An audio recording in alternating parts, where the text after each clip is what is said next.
You have any ideas, Marco? I mean, before we finished the previous session, we were kind of talking about Brexit and borders, and I wonder whether young people kind of, I mean, I don't know, do people like, see you later, see Heike, see Paul, yeah, I wonder whether people are concerned about borders and are people concerned about Brexit. That's what I'm kind of thinking about. Okay. Anyone else have any ideas? Well, I'm concerned because I would like to go. Right now it's sunny, but it's not been very sunny all summer. So I would like to go somewhere sunny, but I feel trapped in the UK borders because it's too difficult to go abroad because you have to get all kinds of tests and quarantine, and I don't know. It just doesn't seem very relaxing to me to go to any other country. So I am concerned about borders for sure. Yeah. So we're talking about Brexit borders then. So, I've got a question. Do you guys think that after Brexit, is it going to be easier or more difficult to get vegan produce? Or can we have like a new kind of popular food, which is like the British sausage, which is going to be like vegan sausage? Yeah. Maybe that's going to be synonymous. and we've got a new face. Got a new face. Hello, Any views? What's your name? Marina. Hi, I'm Marina. Here's Marco, Mickey, and I'm Grace. Okay? And so we're talking about Brexit borders, and that they're stopping us going on holiday when it's super sunny in Spain and different countries, and we're just stuck here because of COVID. About Brexit, for example. Some new faces as well. Oh, got two new faces. William and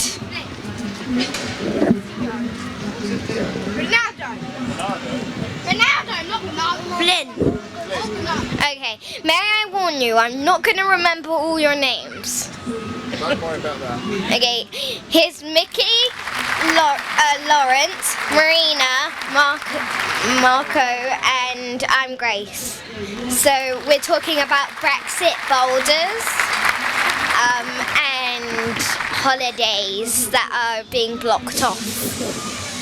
With Brexit, for example, I can't take cheese from Spain anymore. You can't. No, in the small bag. No. Jesus Christ. I know. I'm so sad. Or jamón serrano. Oh no. What I'm doing without that. But about Brexit, to me, I feel so sad for the musicians because the industry of music in UK is so big and super important, and they are having problems with to go on tour, the musicians, because they have a limit time to go. So not good, Brexit. And now they have to quarantine as well. Well, COVID is another thing. Oh yeah, Another on topic. top of that, yeah. Oh, okay. So about the musicals too. So is it?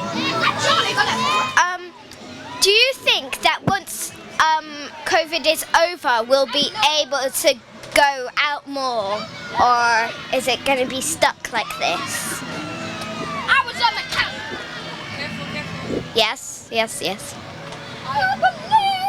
I think people will. I think people will travel a bit more, but I think people's attitudes may change a little bit.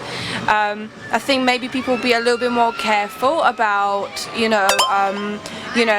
how to travel, how not to, almost like how not to cause another pandemic. Not that we caused it, but I think we'll be just like very super cautious about, not ever coming back to what it is. But I think it's impossible to go back from Brexit, and that's the problem. Pandemic we can solve, but Brexit is irreversible, I think. Okay. And are you going to sit down with us? Yeah. Okay. It's much better sitting down doing that. Yeah. We, Our new host that she's training right now, so maybe you can help us. and what's your name? My name's Penny and this is yours. Okay. Here's Marco, Marina, Lawrence, Mickey, and I'm Grace. William and George. And I'm Grace. We got another new face. Okay, Sarah. Did you hear all the names? No, what's this one?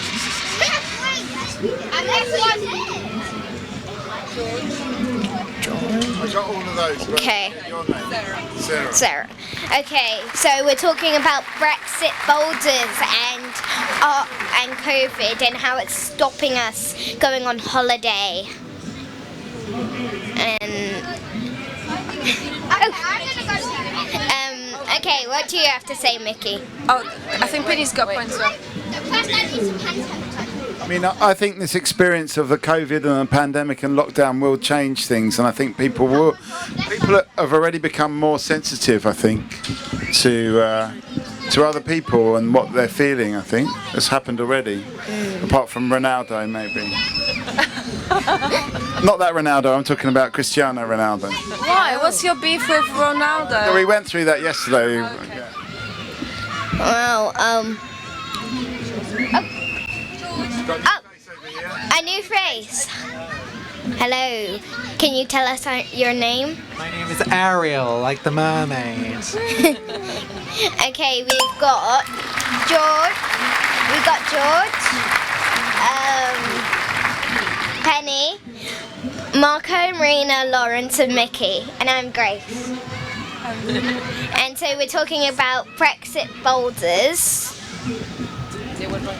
Oh, okay. What were you gonna say? COVID and lockdown has given us an opportunity to explore the UK. Yeah, but And we also have had an opportunity for kindness. So we've actually been able to recognise our inherent kindness to each other. and so many people have died, but we're trying to stop it. Very good, George. Ariel? Hey, I don't know if anyone else saw it, but there was this really funny news article about Snowdon, this mountain in Wales, where now, because nobody can go abroad, they're having like 700,000 people going up Snowdon this year, and there are people trying to climb this mountain in like flip-flops, not bringing any water, not bringing warm clothes, and I think it just shows that like a lot of people, they go abroad so much that they don't even know what it's like to go on holiday in their own country. And I think Mikey was talking earlier about like, oh, I want to go abroad to get some sun, but like I think we have to adapt to the climate of where we live, because if you hate the climate that much, it's like, well, should you be living there, right? Like I don't know if there's like a perfect climate, but I think we should learn to make do with what we have. So yeah, like we could all do with a bit more vitamin D at the end of the day, but Yeah. So. Oh, a new face. I remember you from last time, Bella. What have you got there? Yummy food.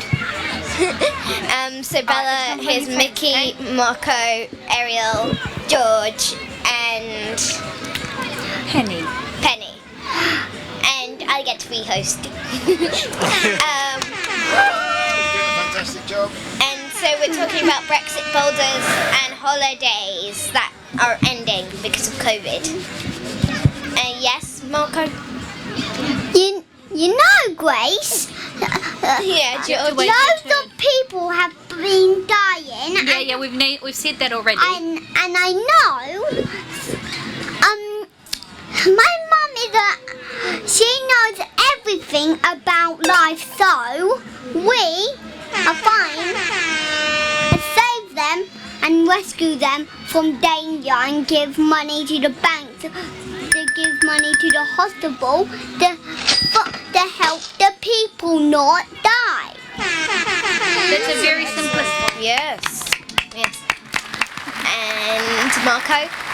I would like to agree with this point very strongly. We should be giving money to hospitals to prevent people from dying, but also I would like to spread it out. I know we've got Brexit and stuff, but I think that we should have like some kind of global healthcare system where no matter where you live, no matter whether you're affected by COVID or cancer, whatever it is, you should get the same level of treatment, or whether you live in a poor country, because I think that's part of the problem. I'm just realizing that now when my mum is really ill, but she lives in another country and the healthcare there is not that good as it is here, but equally there's Brexit, so she can't come in and benefit from this healthcare, and I think it's just really unfair because people move around. And the second point is, I went to Snowdon for the first time this holidays and I was completely unprepared. We weren't gonna go and it was raining, and I was that person, not exactly in flip-flops, but not far from it, so but it was fun. I enjoyed it. Okay. So right here now, Grace, you've got to decide where do you want to go with this conversation? Do we want to talk about the people up Snowdon, people exploring the UK, or do we want to talk about healthcare for the whole world? I mean, there's two very different subjects. Okay. So you need to really just call this out and ask people where they want to Okay, what do you want to talk about? Healthcare or... I think healthcare. Okay, It's a very big subject, George. votes for healthcare. Yay! So we got 2 people. And what was the other thing? exploring the UK? And votes for exploring the UK. 1, 2, 3. Okay, The lady over there wants to do exploring the UK. okay, so we're doing exploring the UK. So, Hey Grace, I heard so many people are climbing Mount Everest. I think they should bring warm clothes and good water and survive so many long journeys. Very good.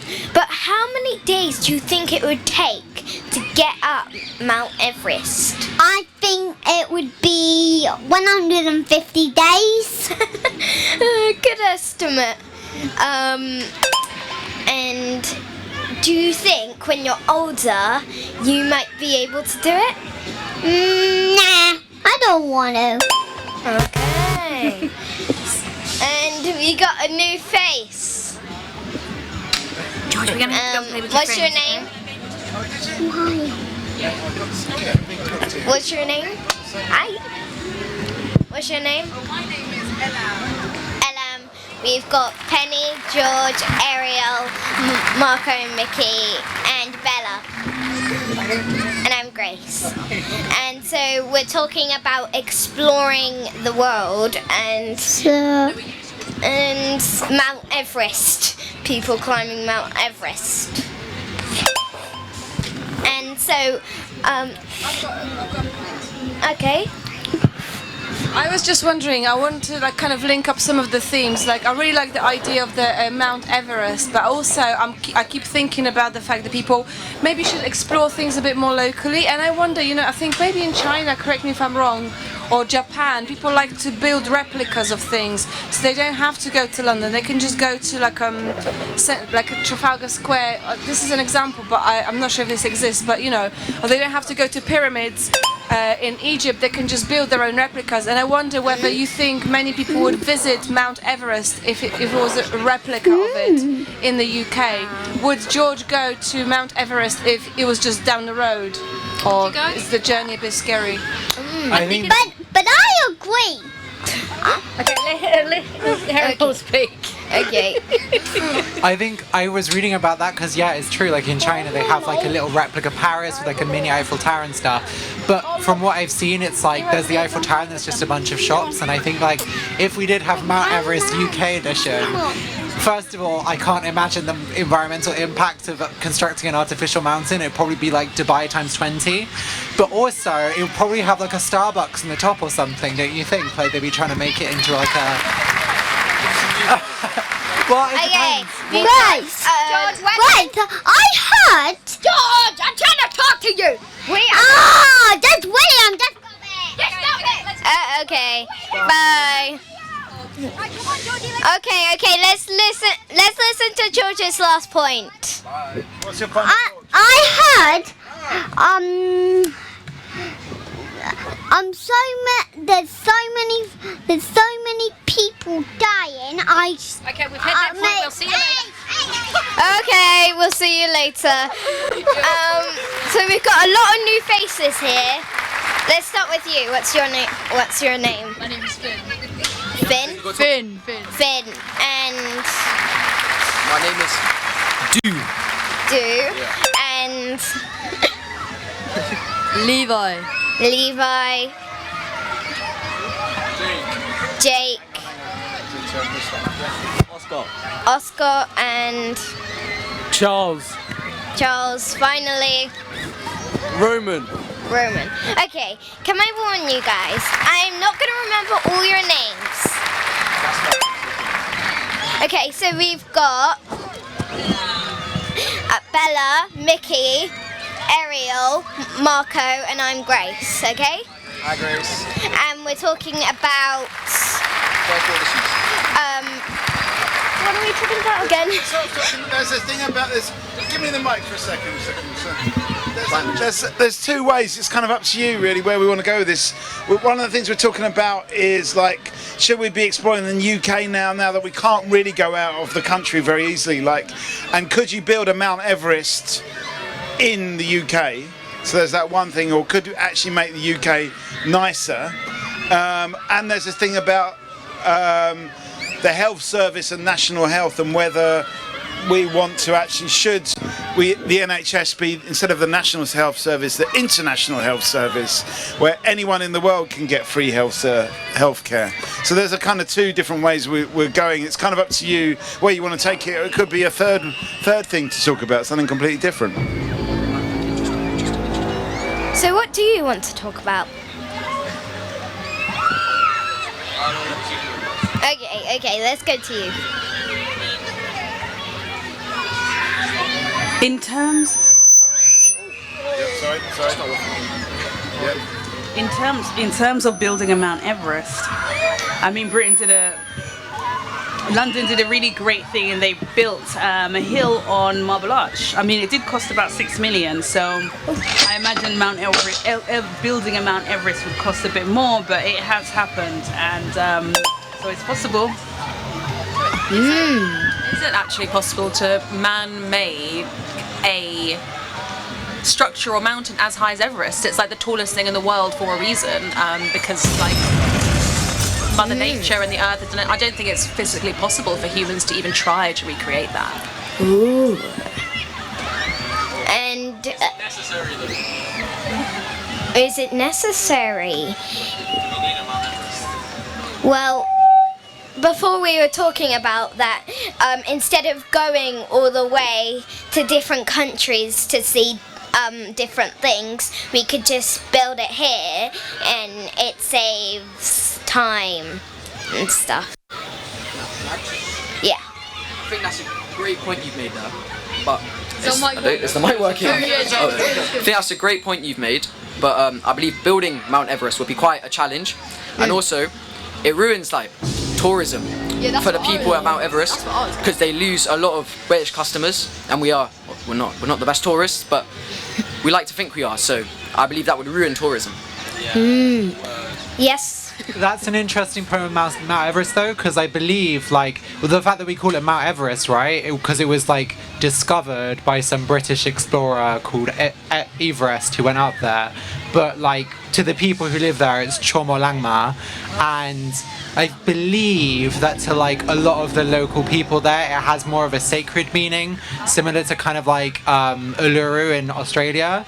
And that actually a lot of people, like, there's a lot of issues with like so many people climbing up, causing damage to the environment, like litter and stuff like that, and that I think a lot of people like, oh, I want to climb Mount Everest because it's like a cool experience, right? That people like, we're all about experiences now, like, oh, I've got to climb Mount Everest, I've got to do this, and it's just like a lot of people don't seem to be satisfied with like, oh, I can't just go up Snowdon, it has to be like the tallest mountain, it has to be like the best food. And I think that's part of the problem, is that we're always looking for more and more with tourism, and we don't appreciate just like having a nice time. Yeah. Yes.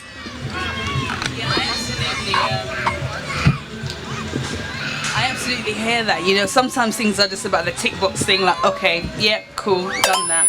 I mean, I think now for me, Oh yeah, sorry. For me, with HDTV now, I'm quite content with just watching other people climb Mount Everest. I don't really feel the desire to sort of do that.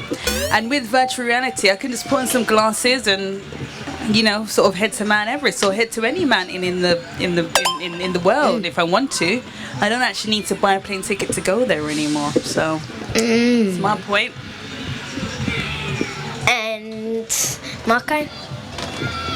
Another question to people: what kind of tick boxy thing have you done already, or you want to do? Because I think there's quite a few for me, but I'm just interested. This is a turn the mirror kind of question. Okay. So why don't you ask Margot what she Yeah. what tick My bucket list. Yeah. What experience did you do? I went to Snowdon, but I was really underprepared. I don't know. I wanted to create a performance, and I did it, and that was really great. And I thought I'd never be able to do it, but I did it, and it went down really well. But I think maybe I want to be able to own a house one day. That's something that I'm still wanting to do. And so you do stuff, and then this is what I think happening. You do stuff that you wanted to do before, and then you see something new, and then you want to do that, and then it carries on. Yeah. Oh, I've got a question as well. Okay. We're talking about all these experiences and building a physical Mount Everest in the UK if we're not satisfied with our own UK national 3 peaks. I mean, maybe a question more for like the younger generation as well, who are maybe more open to it, but in terms of these experiences, how do you feel about having these experiences virtually? Because do we have to go up that mountain physically, and now with all these virtual reality headsets, 4D experiences, blah, blah, blah, if we can just simulate that, but stand in the same place, or just, you know, move on the spot, would you be equally satisfied with that, do you think? Is that as real? I think you need to go over. Yeah, good. Okay. I think that. Hi Frida, hi Ruby. I think that virtual reality is nice and all, but the wind on your face in Mount Everest might be nicer. And we got 2 new faces. What's your name? Ruby. Ruby and Frida. Frida. Okay. I forgot all your names. Yeah, and we're talking about everything, and if it's easier to go to the place than it to be built here.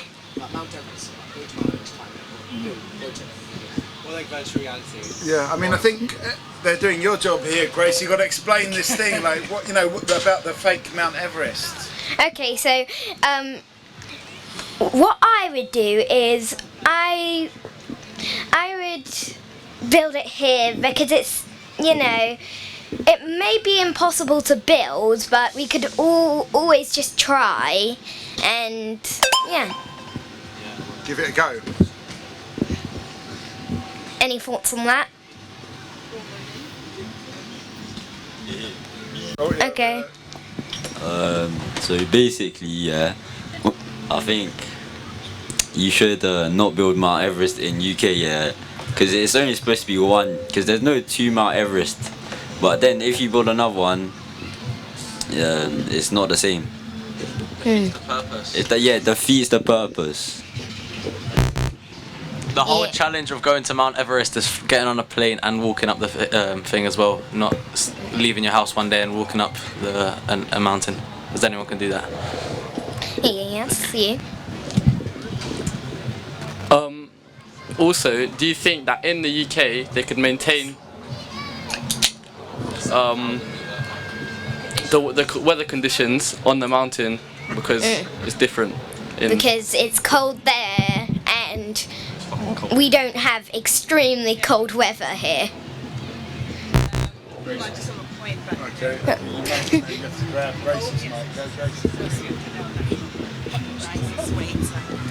But isn't it really cold up there because it's so high? So I imagine if we did build a Mount Everest, you know, that was the same height of the real thing, it would still, be quite cold, and it will still snow as well. It's just that's sort of my thinking. Is there space in London to build a Mount Everest, or do we have to build it in the countryside? Well, we do have a lot of buildings already, and we don't have that much space left. So maybe we should build it in a different place near London. So you travel there and then you can see it. And they should do it so you can only see it, but you can't really climb it. Why does everything in this country have to revolve around London? That's true. Why can't we put it in, a different country? I would personally build it in Suffolk because you're not going to lose very much building it in Suffolk, and it's quite flat. But I think it would probably take the whole of Suffolk. So you'd have to sort of start with a kind of base, probably about 20 miles in circumference, to get something that high. Wait, can I ask a question? Would you rather spend billions on building a Mount Everest to walk up, or spend it on our NHS? I think we would. I totally agree with that. I think we should spend it on the NHS first. But there was also a point earlier on before you got here that should the NHS just be for British people, or should we be extending it out to other countries? That was a point that people were making before. Okay, I saw your hand first, so. Yeah, the NHS is amazing because it's free, and if it was in other countries, it would be better because everyone else could get it for free, and poorer countries as well, because then it'll be cheap. And freedom.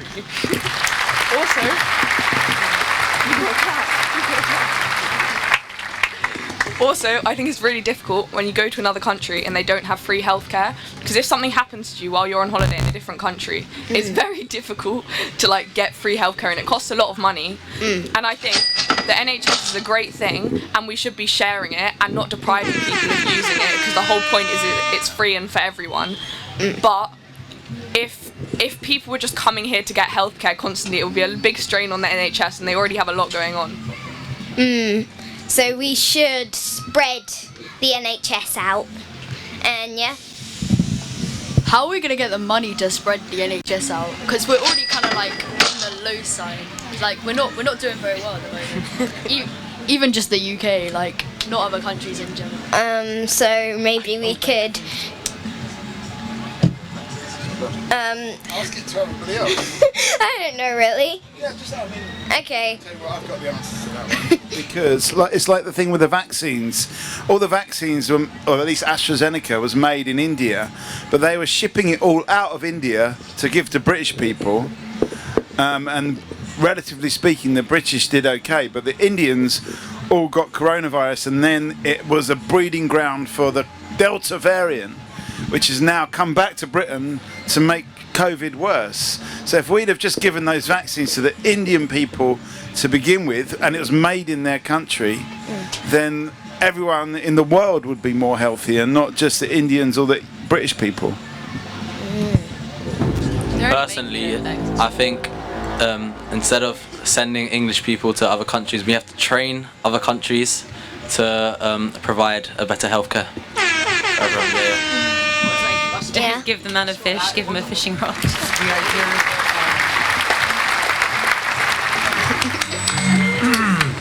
The idea of sending people, doctors to other countries is really interesting, because that's actually something that Cuba did. Cuba has one of the best rated healthcare systems in the world, and they sent a bunch of doctors over to Brazil to train people and give free healthcare. But then at a certain point, the Brazilian government decided we don't want them here anymore, and I can't remember the reason. I think partly it was because they were showing how crap the Brazilian healthcare system was. So suddenly there was this situation where all of the Cuban doctors either had to leave the country and give up the life they'd made there, or they had to get involved with some not so legal stuff. And I think it's a great idea, but that it's always going to get caught up in local politics of other countries as well, I think. Because not all countries have the same rules as the country they're from. Okay, we have a lot of new faces now. Okay, Mickey? I just want to answer that point about whether we've got the money, because Cuba is a very poor country, but they still manage to send doctors halfway around the world. So I think if you want to do it, you can do it, and I think we could make the NHS international. And that was a really good point about training up doctors in other countries as well. And I feel like I saw a hand somewhere. I think it should be the European Union should all contribute, like the NATO with the army instead of army, NHS.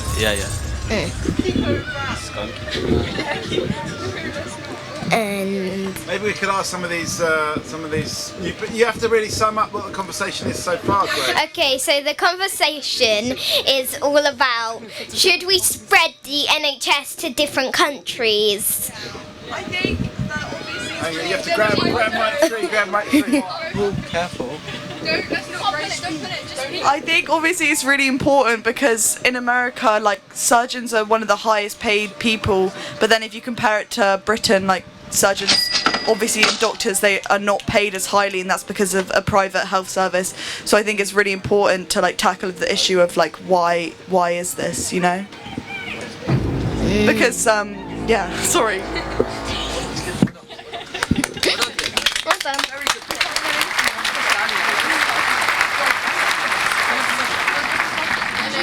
So maybe just sum this up again. So, Grace. bringing the NHS. Okay, all right. So, you believe that? Do you believe that? Wait. No, sorry. So, but I'm so confused. What is like the topic here? Should we spread NHS? NHS to different countries. No. Oh. Why? I believe that other countries should bring like the idea of free healthcare to what? No.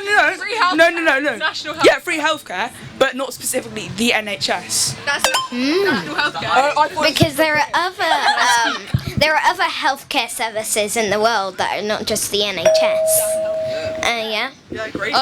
I think like other countries should also invest in the NHS, and then it should go to the other countries as well.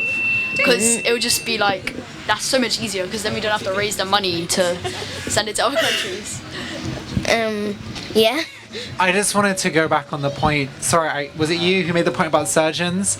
Oh, sorry, Clea. Okay, cool.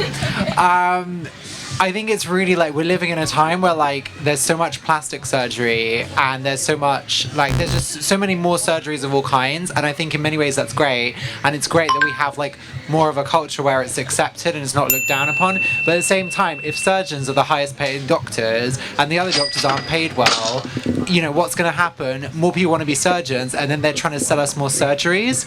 And like I think there is like with the system we have here is so weird now, where like a lot of stuff you can like kind of get on the NHS, but you have to be on a waiting list for like 5 years, or it's like, oh, this is considered cosmetic and you have to go private, but then there's more and more pressure to get that kind of stuff. And I know there are so many different things like mental health, like autism, like transgender healthcare in the UK, where right now you basically have to go private, and like it's not like it's an amazing system, but it's still not functioning really how it should.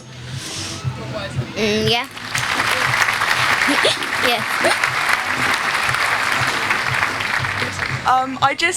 I think there's a thing about like breast reduction surgery where like you only qualify for a certain thing, and like although like, and I don't know if this is completely related, but you have to qualify certainly for a certain surgery where it really is like someone's physical health, and it's viewed as like a cosmetic surgery.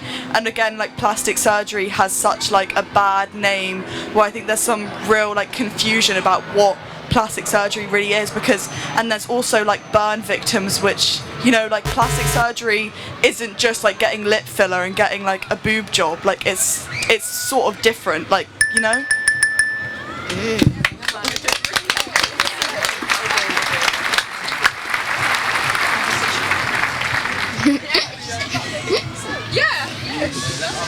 Are you okay, Grace? Do you want to ask me a question? Okay. Okay. So Yeah, I'm lost. Do you want me to take over at this point? Yeah, I'm lost. Let's have a huge round of applause for Grace. The first time in the middle, she's done a fantastic job. Obviously a huge talent for the future. I'm going to jump in and take this over. Great. But yeah, I'll do it. I'll give it, and then you can have a go in a sec. So this is Talkaoke Pop-Up Talk Show. There's so many subjects here, and the whole point of Talkaoke is kind of up to you to decide where you want to take this conversation. At the moment, I'm just going to make this a bit lower. We're kind of talking about the NHS and should it be healthcare available internationally, or should other countries actually be the ones developing that? But then there's also the thing about plastic surgery. Should that be available? Are we kind of being a bit too moralistic about plastic surgery when burn victims and all sorts of people need that plastic surgery? So it's kind of up to you where you want to take this conversation. I'm just giving you a sum up of what we talked about so far.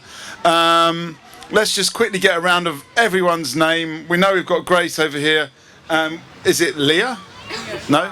Leah. And then I'm going to have to start again from there, and then I'm going to put my headset mic on at the same time. So tell us your names. Leah. So we've got Leah and Frida. Ruby. Wait, my name's not Jake. Dude. Levi. Levity. Levi. Yeah. And what about on the cheap seats in the back row? Hang on. Oh, Lulu. And Scarlett. And Charlie. Charlie. No. She doesn't have a name. Let's go over to mic 2 then. Have we got mic 2? Jake number 2. Jake 2. Oscar. Roman. Jarvis. Kiko. What's it? Kiko. And Jake number 3. so Jake is a big name. Just like this. So basic. They all copy each other, man. The whole point of this is something. We've got Bella over here. The whole point of this, Ariel, they've been here for a while. The whole point of this is working out. Hello. Oh no, it's this one. Hello. The whole point of this is it's up to you to where you want to take this conversation. Do you want to keep talking about the NHS? How important is the NHS? Do you want to talk about international health? Do you want to talk about plastic surgery? What do you want to talk about? I think we should talk about plastic surgery. Plastic surgery. And wait, can I make a point? I think there's, when you're watching Love Island and your parents are also watching it. Yeah. And they're like, oh, she looks so bad. She has copious amounts of lip filler. But then there's also this mass group of people body shaming them, but also making weird comments about them getting plastic surgery. I just think those two things contradict themselves. Okay, so you bring people on Love Island and then you body shame them. Yeah, they body shame them and then they bully them for getting plastic surgery. And I guess that plastic surgery isn't for everyone, but then you can't make comments about people's body and then bully them for getting plastic surgery. I get it's not for everyone, but. Okay, what was it again? What's it? Frida. I was going to say Frida. Anyway, Frida, what's your point? I think. Why is this happening? Go on. Go on. Get closer, yeah. I think that plastic surgery is a big thing, and in the media, especially with things like Love Island, they're always commenting on people's bodies, and it makes it really difficult because a lot of people start thinking they need plastic surgery, so they go and get plastic surgery, and then it creates a bigger strain on the NHS to make more plastic surgery. But then they're forced to privatise it because it costs so much money and so many people want to do it, whereas a lot of money needs to be going into the other sides of the NHS that are really important, like genuine free healthcare for people who actually need it, not just cosmetically. Okay, all right, and Ruby? I think that the reasons for people getting plastic surgery as well isn't as publicised. A lot of people think it's just to make them prettier or do it for other people, but I think a lot of people are quite insecure about stuff and they would get plastic surgery to make them feel better. Is it down to this thing that Leah mentioned, which is body shaming? I think it all stems from social media, and I think that everything that happens, people are commenting it about on social media. With the football, those footballers followers were literally getting Yeah. harassed on social media. And I think that honestly, I think social media, I get it's a great place for people to express themselves, but it also just like some people are actually just vile. Like Okay, so social media is a bad place, and it's what's causing it. Hang on, let's get Ariel into this conversation because you've had your hand up for a while. Go on. Like, I was watching a TV show the other day about the plastic surgery industry in the UK, and it's really shocking where like it's so unregulated. You can do like a weekend course and then start injecting people with like filler and Botox in their face. Well, maybe that's something. And there was like a case with like a woman who got an injection in her nose, and then the silicone travelled up to her head, and they were like, oh, you might become blind in the future. Like, there is so little regulation, and there are people, you go into these like clinics and they're trying to like upsell you and give you extra What do you stuff. think about this pressure about body shaming? I mean, is it down to social media?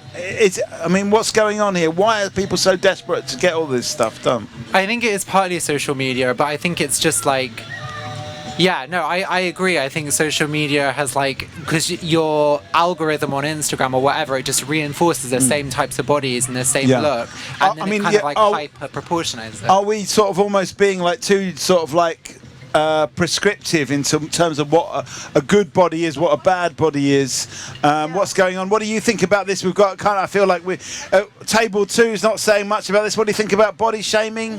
Do you feel, anyone here feel ashamed about their body, or does everyone feel good about their body? You're going, oh, this is that one. Whoa, go on. Whoa, hang on, hang on now, I'm getting this all wrong. Go on. Yeah. This one's a bit, hang on, I think that's a bit dodged, the red cable. Go on, try it again. Yeah. Whoa. Yeah. Let me just give you that one. Yeah, go on. Yeah, go. Body shaming, is bad, because them people, they're like less like proud of themselves, and then like. Where does it come from, in your opinion? Where does this shame come from? Jealousy. Is it jealousy? Yeah. It's jealousy. Yeah. Because, no. Oh no, you're stupid. Well, maybe let's put that out there to everyone. What do people think? Where does this body shaming come from? Okay, there's a point over here. You have to pass me that back. Okay. All right. Okay. Yeah. Go on then. Yeah.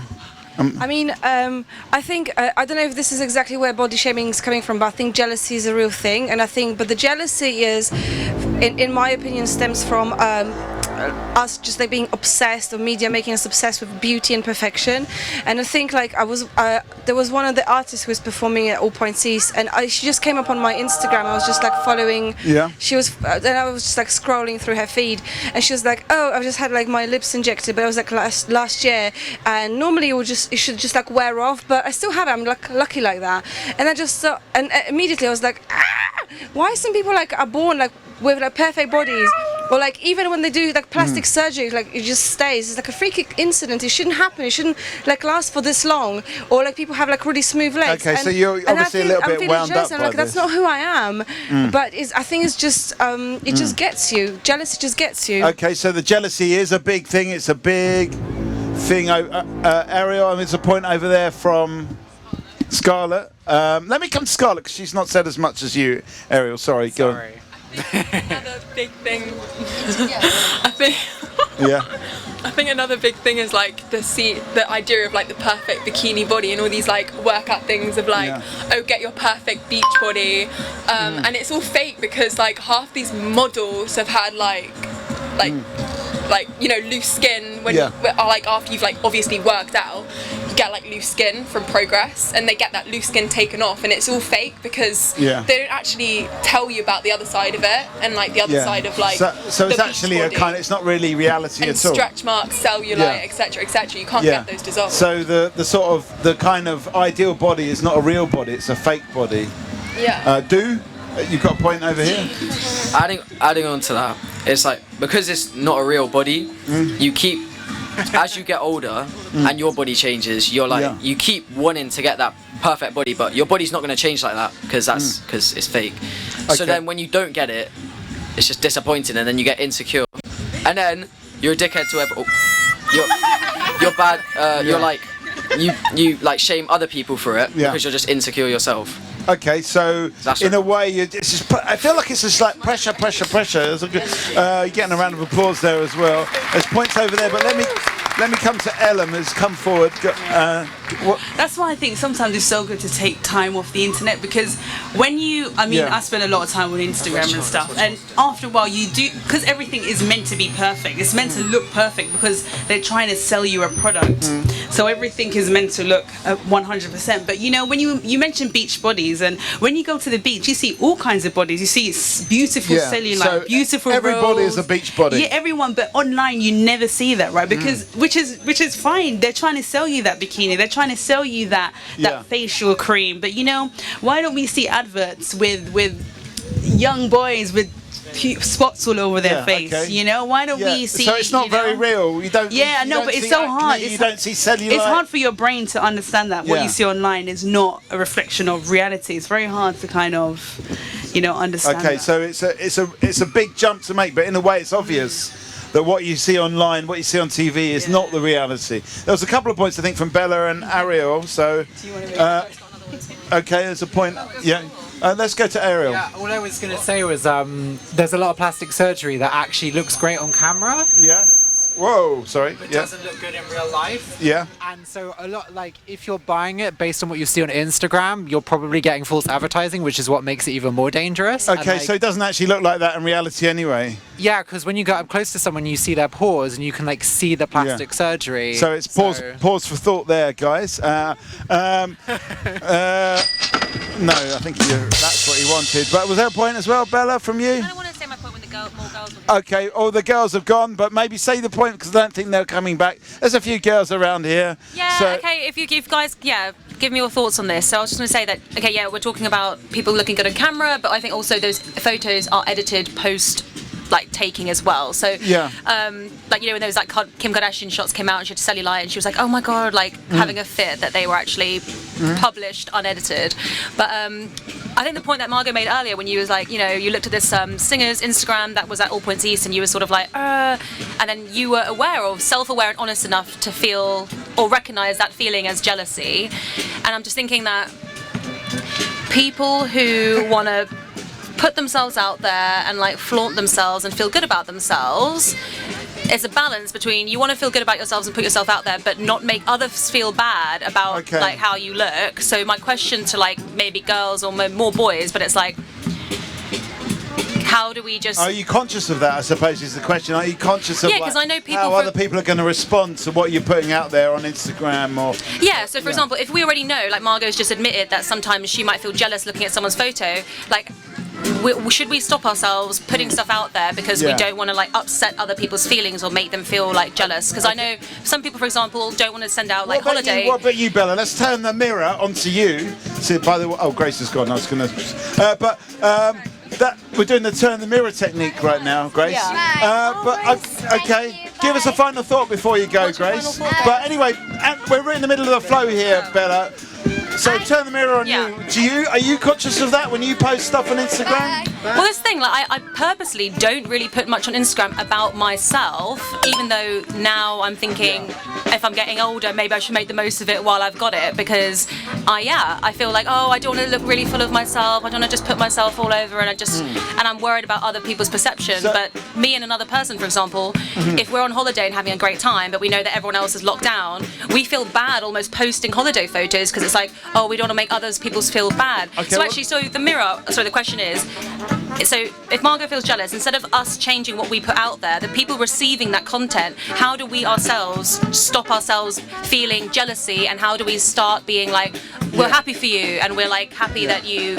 There's two questions really there. You're coming straight to the mic, Leah. So have you got a point? Have you got a response to that? We're talking about Instagram posts. When people are posting themselves, I'm all beautiful, I'm at the beach, I'm in a foreign country. Are you concerned that other people might feel jealous? And what about the other side? Is it up to people to decide whether they're, to sort of rein in that jealousy, the FOMO as it's called? Yeah. FOMO's definitely real, but everybody knows that like social media isn't real. And I think that like as soon as you download Instagram, like you have to know that nothing you see is going to be what's actually happening in real life. But So I are think, people aware of that when they're scrolling through Instagram? well, I think some people get clouded, like their judgment gets clouded because they're so like invested in these. But I think at the end of the day, if you're going to download Instagram, you have to realise that none of it is actually real. Like, you know? Well, I mean, are people aware of that? Go on. Sorry, what's your name again? Yeah. Okay. Go on. Yeah. Go on. Well, let's try that. This might's a bit dodgy, so try it. See what. Okay. Okay. I want to go back to the point about holidays. And making people jealous. I think if you're posting pictures in a different country, I know people aren't as fortunate to go to different countries. I don't think you shouldn't post about it though, because you're like, you don't want to make people jealous. Okay, so it's just showing off basically. Yeah, but no, I don't think it's showing off, because it's like you're going to a country. Yeah. Might as well make most of it. Okay. I like it when people go to countries and it's like. Yeah, when Roman went to France and he took a picture of him on a boat, I thought, wow, that's cool. I didn't get any FOMO. I was like, lucky for him. Yeah, good for him. But so there's different ways to look at it in a way, I suppose. Is it Jake? Yeah. Yeah, go on, Jake. Yeah. I just think, like, don't post it so much. If you're gonna go to a different country, like, post it like a few times, but don't mock it. Don't overdo it. Yeah. Like, don't post all your pictures. Just post like 1 or 2. Yeah. Okay, so it's about maybe not like just hammering it down. Ariel? That's the thing, right? Like, the people who are posting all these amazing pictures, often that's their job or they make some money off it. So like I can understand why they're trying to look perfect. And then for the rest of us, it's like, well, am I doing Instagram for me as like a personal archive? Am I doing it for my friends? Am I doing it for my family? Am I doing it because I want to try and be an influencer? Like, I think the problem is a lot of people, they're just posting pictures from their life, but they secretly would love to be an influencer. So they're trying to like gain likes and gain following in a way. Ellen?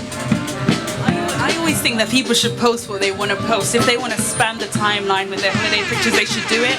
But it's up to us to kind of set our own. It's on the receiver side. Yeah. Basically, we should set our own digital boundaries, because during the lockdown, I didn't want to see anyone on holiday because I couldn't go anywhere. So I just decided to delete my Instagram for a couple of months until I was in a better place. And sometimes, if I'm not feeling good about my body or something, I'm not going to scroll through Instagram looking at all these models because it's going to make me. Are people able to do that? Are they able I think it comes with maturity. You know, when you mature, you can listen to your emotions and know where you are. The fact is, sometimes we are going to have down days and not feel so good. And who knows, there could be another lockdown. And you just have to be aware of your own emotions. That's what I think. Yeah. Okay, so it's actually on the receiver side. Do people agree with that? Is it down to people to actually limit what they're doing on Instagram and actually, or there's other social media apps are available as well? Yeah, go on. I think parents work hard all year for them to go on holiday. So if they want to tell people like, look, I went to Greece and I went to a villa and I've been working all year, so I think I deserve it. So you think it's okay? I think that's true, but like it's not that simple. Like there's some countries that like people's families are from where you literally just can't get into. So I think like well said, like if your parents work hard, but just because you can't go on holiday doesn't mean your parents work any less hard. Okay, I mean, and is it really, because you're really just benefiting from what your parents are doing, is that kind of fair as well? I mean, you know, what about if you've got lazy parents? I think it's up to them, innit, if they take me on holiday. Like, I could stay here. Yeah, okay, so just let it happen, basically. We've got some interesting people come and get involved in this. We're talking about Instagram, we're talking about body shaming, we're talking about FOMO, we're talking about whose responsibility is it to rein it in. Is it down to the people scrolling or is it down to the people posting? That's where we are right now. Does everyone secretly want to be an influencer? That's what Ariel says. That's where we are right now. Yeah, go on. My mum has an Instagram account since 2013 and it's got pictures from me from 2013 all the way to 2021. How do you feel about that? This is relevant. What's your mum's name? Shut up. Anna. Come on. How do you feel about that? What's your last name? I think it's perfectly fine because in the olden days you'd have a photo album, but my mum's using Instagram as her own photo album. Yeah, but that's if olden days. Yeah, but she shares it with friends and family. So if they're seeing, that's what I like about Instagram, that you can have a private account. Okay, so it's not actually out there on the. Oh no! Okay. I wouldn't accept that. All right, was there a point? Is that a point from you, brother? Who's that? Okay, we're all checking out this Instagram account now. It was the wrong person, unless that was your mum. Bella. Yeah, kind of an ethical question coming out of that, because obviously, Instagram's only been around for a few years, and like in that time, people have had babies, and there are some celebrities, obviously like the Kardashians, etc., and they just post about their babies all over it. But then you've got that like Emily Ratajkowski or whatever, and she's obviously got a baby, but she covers the face of it. So some parents are really respectful of that. So like this guy was saying, like, before that child has consent. Sorry. No, it's very fine.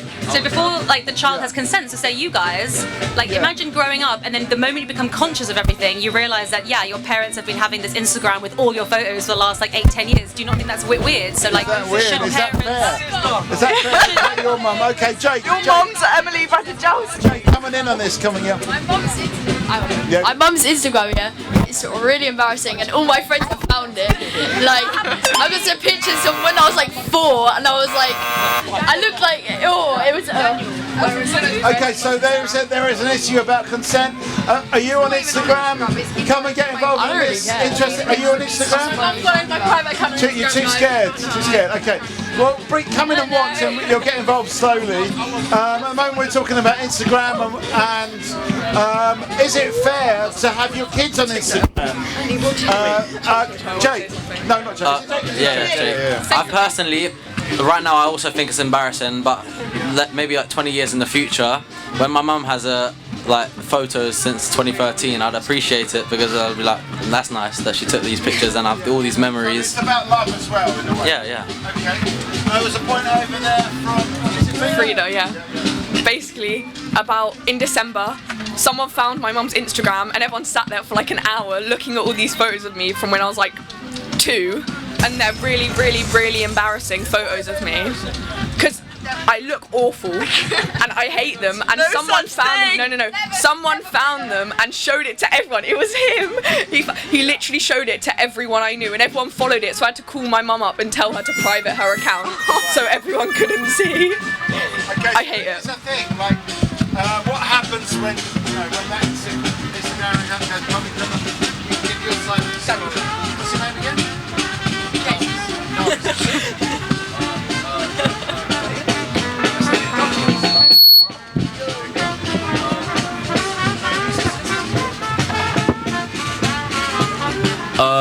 I think you should just embrace it, because you've all been there, and everyone has faults. Yeah.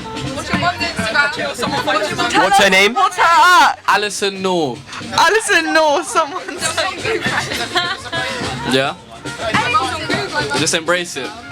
Wait, is this being posted? Energy's on Google. Jarvis, and what other people think about this? Is that it?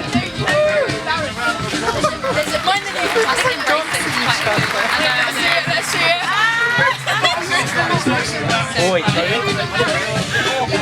Rise and younger.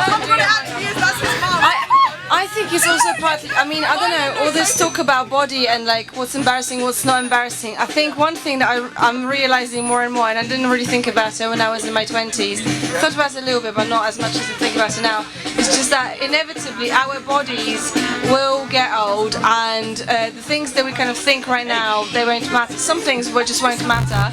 And I think, but that's just the cycle of life. Like, it will happen, everything will, even this will finish one day. But I don't mean to be like super deep about it, but I think it's reassuring to know that all of this will come to an end, in a way. I just want to get a final thought from Roman and Jake.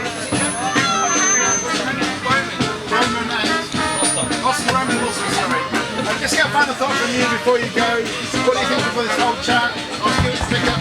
Try and mic check if it works. Hello. Yeah, give us a quick final thought.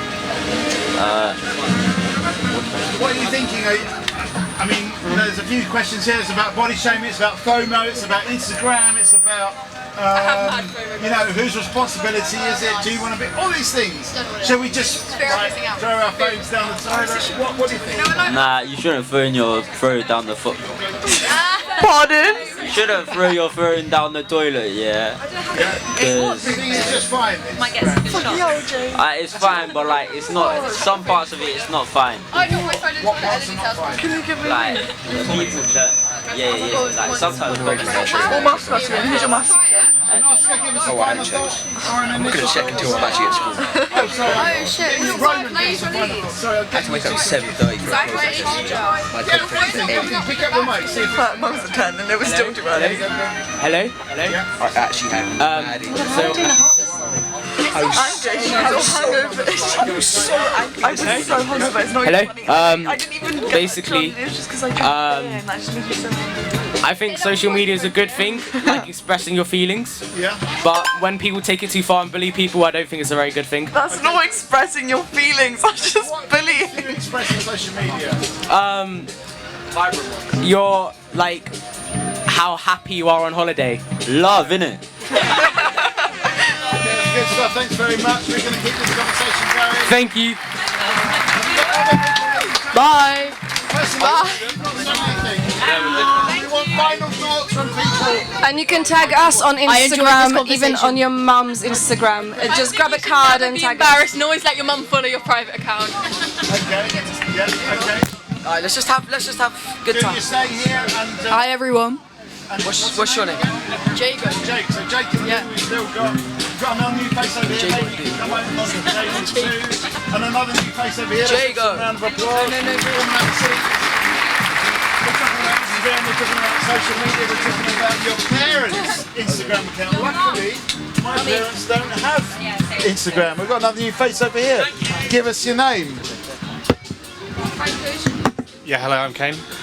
Neither of my parents have Instagram accounts or social media at all. We just wanted your name at this point, but that's good to know.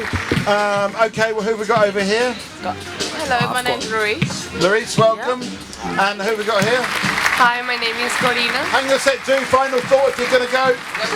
That's okay, they're there, don't worry. Give us a final thought, it's very important. What are we talking about? We need closure on this. What are you thinking as you go away with the rest of your friends? I'm pretty sad because they're leaving me, but I have new friends, so that's fine. What do you think about this discussion so far? Anything, quotes that stand out? I don't know what we're talking about. Well, no, what we were talking about before.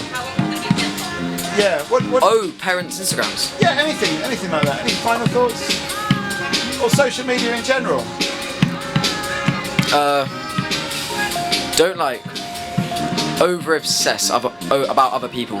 Just think about yourself. Okay, that's a really good point, and thanks for that. Alright. Thanks for that final Thank you thought. very Give you much. a round of applause, and thanks for joining. Where are we going to go with this conversation? It's almost like we've kind of had a rinse through. We've got a completely new audience apart from Ariel and Bella. So where are we going to go with this? We've got Kane, we've got Bella, we've got Ariel, we've got Larissa. What's your name again? Colina. Yeah. And my name's Mikey. We've got Margot and Cameron. Where do you want to go with this conversation?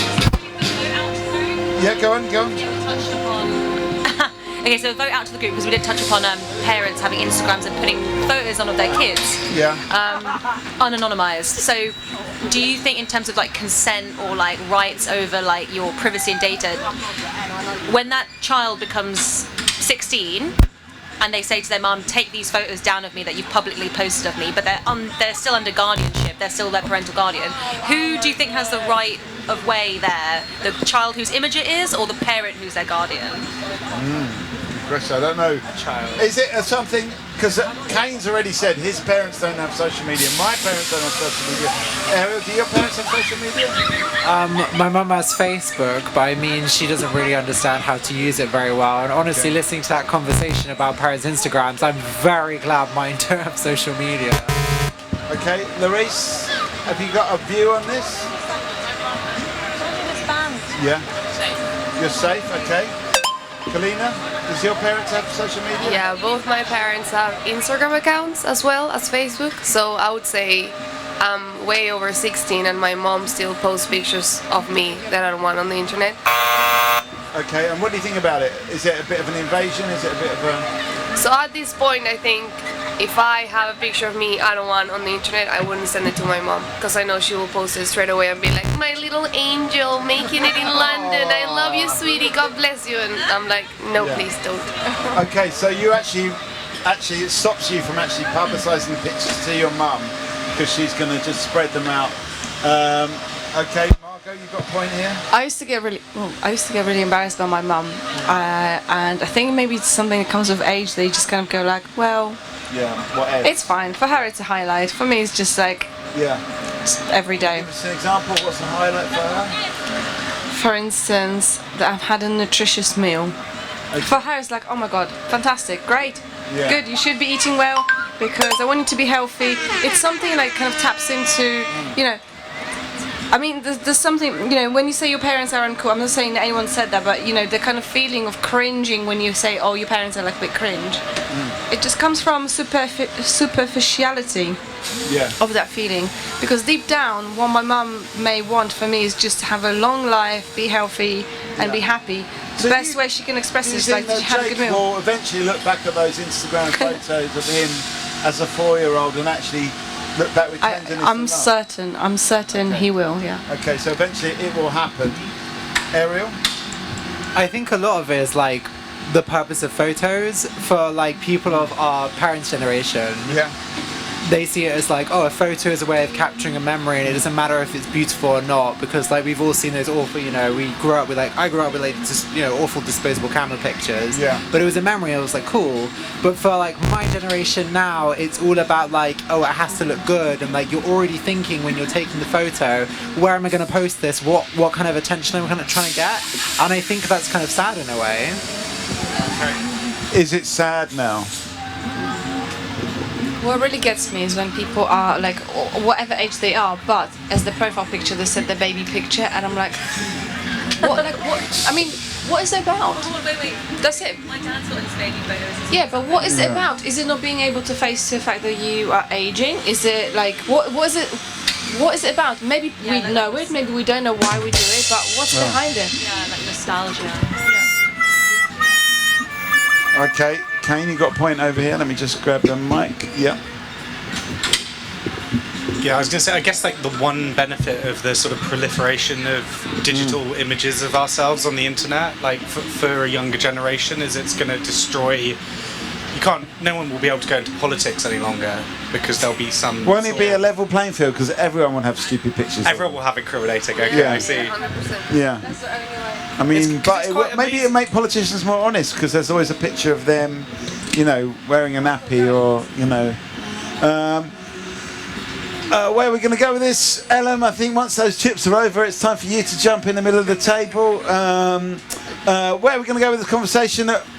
It's only really you, Kalina, that's got the pictures of on the Instagram or whatever it is, Facebook. No one else has got it. So I feel like we need to come up with a different subject. Maybe we could open it out into like parents' expectations, stroke embarrassment from parents. Kane, you've got maybe something to throw in that's going to help us out here. Yeah, I mean, it's Instagram related and I guess TikTok related as well. I'm just sort of quite interested in whether I'm sort of like slightly fascinated by Instagram and TikTok, the sort of videos, the short things of people lip syncing or repeating the same thing over and over again. I would almost say it's an art form. Because you know, one person will do something like there might be something that blows up around you and you know you on the Talkaoke table, and then loads and loads of people will do it. Yeah. And it will be like varying degrees of good. And I quite like that. So in a way you're saying it's a new art form, it's a new cultural form, a new cultural strand. What do other people think? Come and get involved in this. Yes, that's you. Are you on TikTok right now? And is it a new cultural strand? Or are you on what social media platforms are you on? Come and join in. I can't hear you from over there, you have to come closer. Or text me. No. Okay, I don't know what you're saying, but I'm sure it's good. Where are we going to go with this conversation? Is TikTok a new art form? What do other people think? It's Kane that's excited about this. Ariel, yeah, go on. I think it's scary because I think it also proliferates our reducing attention spans. So the Yeah. fact that we can only watch something for like 3 seconds. Sorry, what were you saying? I just got distracted. I think it's scary. Are you a constipated goldfish? Okay, so it doesn't reduce attention spans. What were we talking about again? Anyway, have we now got this 5-second TikTok? Do you want to have a go in the middle? Okay, Ellen, so maybe we'll just throw Bella in the middle. Do you want to go in now? Grace has done an amazing job. Yeah, so I'm okay. gonna be as good as her. Okay, you want to be as good as Grace? You know, well, we'll see how it goes. Okay, so hang on, Kalina. Hang on, we need to get a final thought from you before you go. So give us a final thought. So on the TikTok subject, I think we are already a generation that's used to having everything fast and immediate. So TikTok just is another representation of our generation. Like everything has to be fast and short and immediate. So I guess it's just another thing that will make us less patient in the future. Okay, but it's just the way we're going. Is there anything we can do about it? Is it just how it's going to be? Just don't do the dances. Okay. It's too much. Okay, so no TikTok dances. I don't know what to say about that. I think that's good. Okay, so I'm just going to hit the applause button and just generally thank you, Kalina. I'm going to jump out and we're going to give. I don't have a new. Oh, maybe I do have a new headset. No, I don't. It's in the van. So maybe just go with this one. It's quite quiet. Does this work? Hello. So just use that one. Let's give Bella. This is Bella's first go in the middle. So I hope you don't mind, Ella.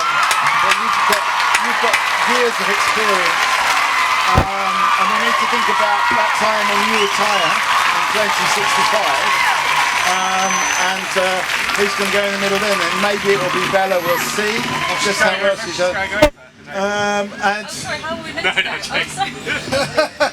yeah, so let's keep it warm for Bella, and we'll see how it goes. You got a point over here. I mean, I often think of ways that I can strengthen my attention span. You know, I'm aware that it's not what it used to be. You know, I might go to the cinema and I'm like, oh, the film is 120 minutes, damn. And I might be enjoying the film, but then I sort of start to drift off and want, you know. So I've been thinking about ways that I can get back to my old self, you know.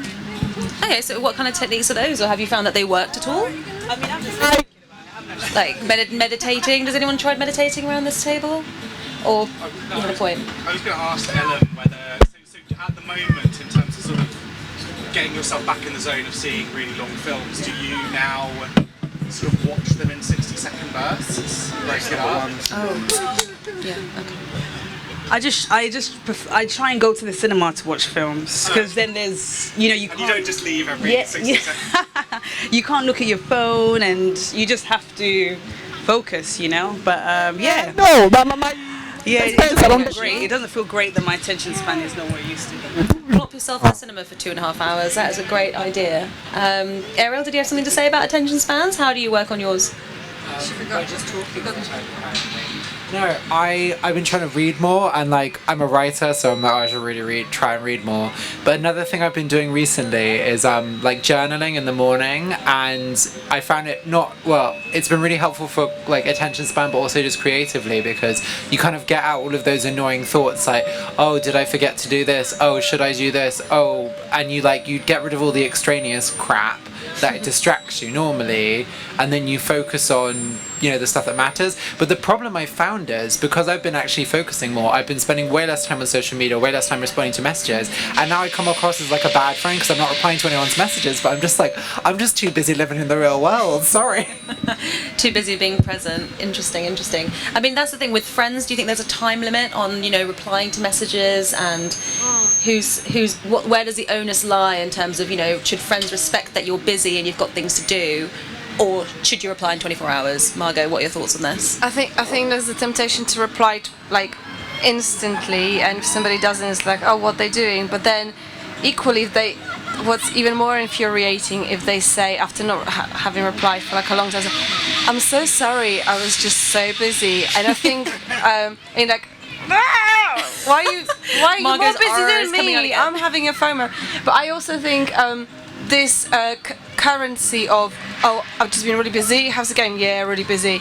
That just became like a positive thing. It's like, how about don't be so fucking busy. Just chill the fuck out. Maybe it's not a positive thing. Busyness has increased in modern times. Like, oh, yeah, it's just really busy.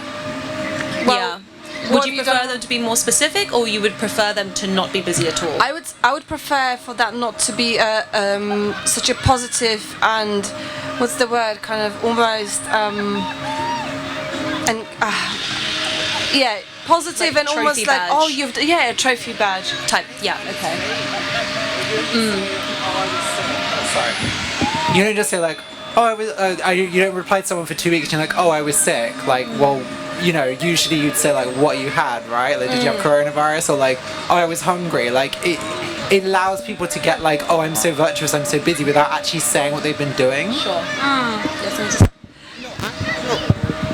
But I would say at the same time that sort of technology, for example, like WhatsApp and the tick system, like you can, it sort of forces you to constantly be on. Like it's an extension of that thing of having your work emails on your phone, and you know you just end up scrolling and looking at them. Like the idea that when you send a message, when you can see when the other person's read it. I just reckon. I genuinely think it would be brilliant if like messaging just went down for a month. Like there's something so nice about having and like having to phone people up on landlines and they may not be in, and like you lose direct contact. We've all got unlimited minutes now. Come on, there's no excuse. Ellen, did you have a comment? Yeah, I often think about everyone has SMS on their phone. Everyone has that regular text on their phone, but there was some kind of boundaries that existed when there was just the text message, and it wasn't via this sort of social app, that blends like family relations with work relations. It's just, I just find that, I really have to create. Like, I don't know, but also what I don't like about WhatsApp is somebody from your past, he still has your number, can just message you randomly, and you just think, well, I haven't spoken to you in 5 years. Maybe I don't like the way that people have so much access, so because that random person will never have messaged me from 10 years ago, would never have messaged me if it was just via SMS. But there's just something about WhatsApp that just keeps people kind of informed, and so No, I think that's there's a big difference between the traditional SMS and WhatsApps nowadays. Is like you said, the two ticks, the red ticks, the red receipts and the blue ticks. So what are your thoughts on the blue? Have you turned the setting off yourself? Do you think it's a good thing to have these red receipts? I'm waiting to hear from Margot about how you turn the set. You found out how you turn them off. Well, you've got, just lucky for you, Kane, you've got the house expert on switching on this, and that's Larice. She had done it. She explained yesterday. It was a workshop to everybody on Talkaoke table. It's not just a useful conversation. It's practical advice as well. Yeah, it's a workshop environment as well. It came up yesterday, and everyone was like, oh, I don't like the blue ticks, and I didn't realise that people didn't know that you can turn them off. I've had it off for years. I think it's so much better. When you have the blue ticks on, the red receipts, whatever they're called, I think there's an energy of like, I have to respond. One, I feel bad. Two, I don't want to know that someone's not responded to me as well. And I just think there's like a lot of psychology at play. So I think if you turn it off, then you don't feel bad, you don't feel annoyed. Yeah, but maybe that's just me. But also, I had a question, like, what does everyone think about response times? And like, say you haven't responded to someone in an hour, do you just leave it? Is there like, oh, after 24 hours, no, you just never respond? If it's 2 weeks, you don't respond, you have to respond like straight away? Like, what is everyone's kind of... I would like to refine that question by asking people even like, when do you reply to messages? And do you have a rating system about to whom you get back immediately and to whom you get back 3 days later? That's very personal, but I like that question. It's very, very deep, I like it. Deep personal question, raise the floor, yeah. I guess because I'm Family WhatsApp group, never contribute. I always feel, because you know that is mostly just the sort of deposit of photos of my nieces, and I feel like You need to get your own child to be able to but I also feel like if I try to say something, it's going to come across as sarcastic and not genuine. Like I feel that's my default, and it doesn't lend itself to a kind of Is it something like your tone of voice? group sharing area. But they're your family. Are they gonna, hold you up on that? Oh no! I mean, I think I'll throw in an emoji every now and then, but limited contribution. I think I've laid the groundwork for that. Interesting. Okay, so family WhatsApp. So would you say, so to answer Margot's question, is that your top rank priority? What's your top priority, Kane? That would be my bottom priority. What's your top priority? Responding to you, Margot. Oh, I think we got a bit of a I think we need a private room in this If I say something privacy screen between microphones 1 and 2. So Ariel, would you like to try and answer that question in terms of your response ranking? So I have ADHD, so my brain's always looking for novelty. What I've realised recently is that like when I'm messaging a new person or someone I haven't messaged for, my brain's like, oh great, this is new. And so it's exciting, so I'm like, I want to reply to the messages. But if I'm messaging lots of different people, my brain will just be like, well, this isn't new anymore, like whatever. And it will just like, it's like I just don't have the effort or the energy to reply to people, and then I come across as really rude, and it will be so annoying because like I'll get in a fit of like I'm feeling really sociable and I'll message like 10 people and then I'll only reply to 2 of them, so I probably come across as like kind of antisocial, but like I genuinely I love talking to people in person, and to me messaging is always going to be just like a bit of a facsimile. And like I have some really close friends where we message in a very weird way, where we'll send each other like 10 voice messages, we'll send each other like 10 minutes worth of like voice messages, and then it's not like, in that case you can't respond immediately. It's like, take your time, take your leisure, lie down in bed, listen to my voice messages and I'll send it back, and then it's more like almost like audio letters, and I much prefer that. What have you done with my treasure? Yep, voice messages is another step up in the modern day times, and we can actually share what each other's feeling, but I think sometimes as well that can be preserved. So for example, you've got a black and white text message, and if you don't want to, you take that back, you can't take your voice note back as well. Ilham, what did you have to say about all this? There's no unsends with these things. You know what, my thing is that, don't take, when it comes to the digital space, take nothing personally.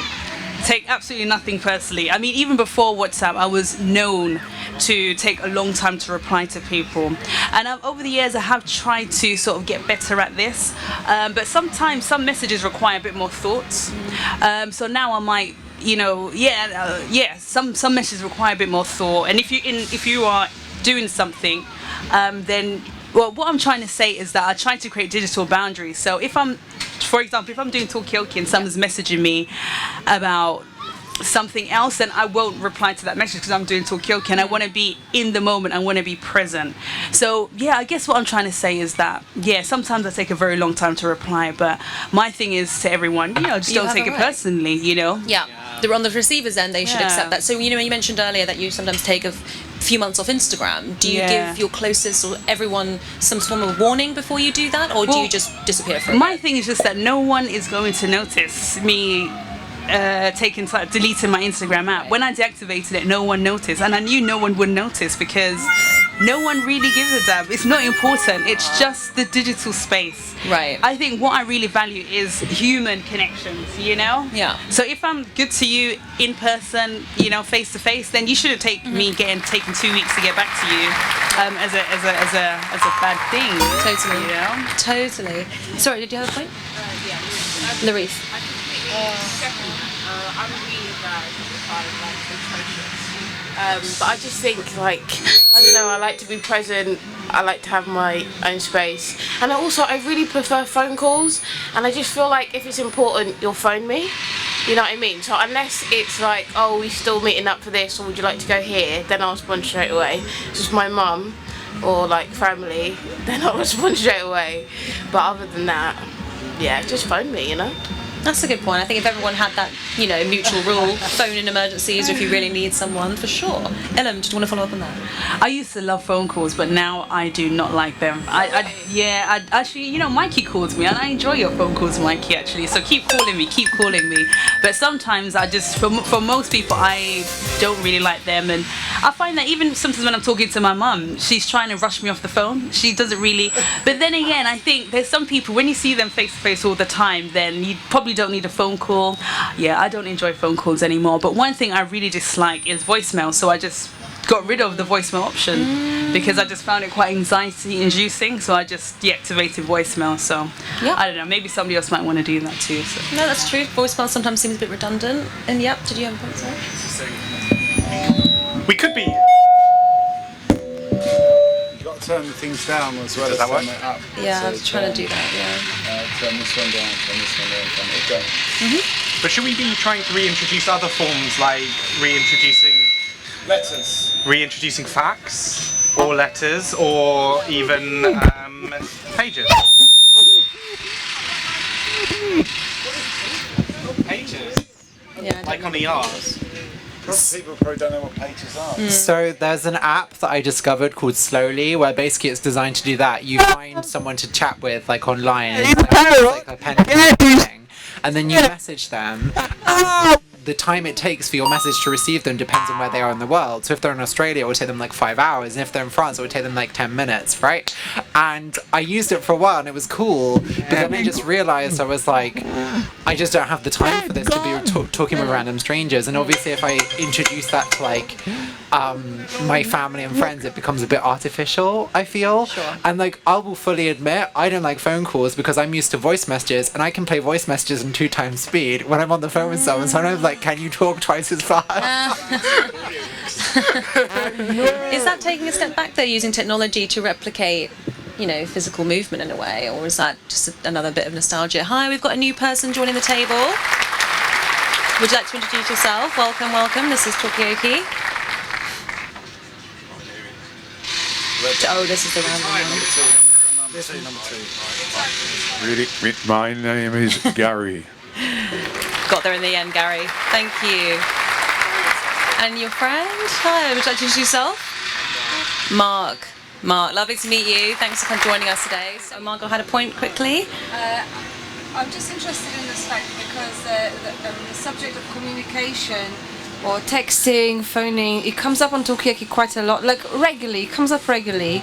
And I think, like, what is it a stand-in for? Like, why do we, because it is important, like how long it takes to reply to somebody, how do you rate people in terms of like importance of getting back to them promptly, what if it's a work thing, do you have your work emails on the thing, like, what is it actually about, this whole conversation about communication? Yeah, I think because it's a big part of our lives. She mentioned, you said there's a psychology to that. There's a psychology to communication. There's a psychology to expecting and receiving that. Kane, what did you have to say about that?